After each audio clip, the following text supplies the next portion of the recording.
Alrighty, y'all. It was so good to see Glenn at Katie's this past weekend. But I've had a lot of questions asking why we didn't bring him home, when we're going to bring him home, and stuff like that. So I thought I would just go ahead and answer some of those questions for y'all. I saved this photo of Glenn off of Katie's Facebook page. She tagged me in this photo. I thought it was so adorable. There's him and Blanche. But I thought I would talk about why we're leaving him down there for a little bit longer. So we dropped him off around May 8th. Okay, so he has just been there 1 month.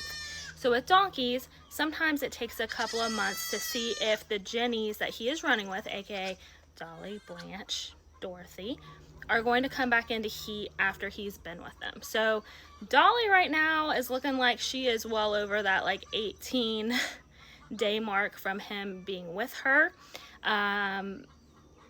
Yep, she liked our little man probably a little too much. So with her, we're just kind of waiting past.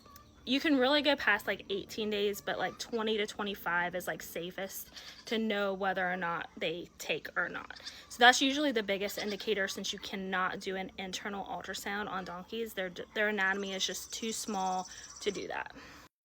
So he will probably a minimum be down there about 2 months. That's usually the average for donkeys, like 2 to 3 months to stay with the Jennies to see who's going to come back in heat, who's not going to come back in heat, and different things like that. And then you can ultrasound Jennies at a minimum 60 days, which is 2 months.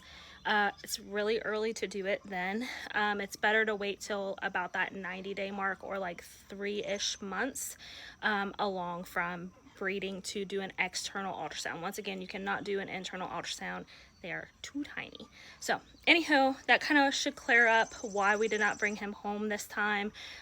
We were just down for her party. He's going to stay there for at least a couple more weeks, maybe a little bit longer. See how it goes with these girls, and I think he's doing a fantastic job.